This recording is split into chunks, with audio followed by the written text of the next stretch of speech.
America மற்றும் தென்கொரியா நாடுகள் 11 நாட்கள் நடைபெறும் ஃப்ரீடம் லீட் என்ற ராணுவ பயிற்சியை தொடங்கியுள்ளன.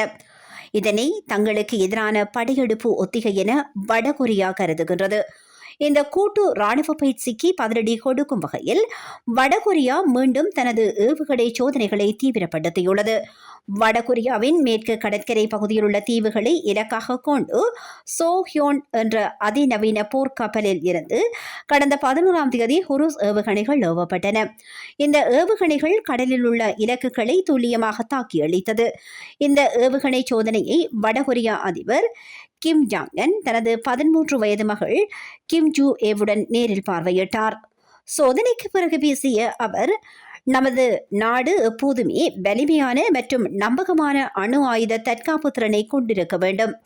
எதிரிகளின் எந்தவொரு அச்சுறுத்தலையும் முறியடிக்க நமது கடற்படை தயாராக இருப்பதை இந்த சோதனை நிரூபித்துள்ளது என்று அவர் எச்சரித்தார். இந்நிலையில் அமெரிக்கா தென்கொரியா நடாத்தி வரும் வருடாந்த ராணுவ பயிற்சியை கண்டிக்கும் விதமாக ஜப்பான் கடற்பகுதியை நோக்கி சுமார் 10 பாலஸ்டிக் ஏவுகணைகளை ஏவி வடகொரியா இன்று சோதனை செய்துள்ளது.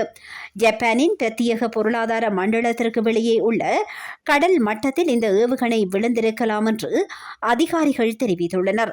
அங்கு நிலைமையை மதிப்பிடுவதற்கும் ஏதேனும் சேதம் உள்ளதா என்பதை சரிபார்ப்பதற்கும் ஜப்பான் பிரதமரின் நெருக்கடி மேலாண்மை மையம் அவசரகால பதிலளிப்பு குழுவை அமைத்துள்ளது. வடகொரியாவின் இந்த ஏவுகணை சோதனையால் கொரிய தீபகற்பகத்தில் மீண்டும் போர் மேகங்கள் சூழத் தொடங்கியுள்ளன.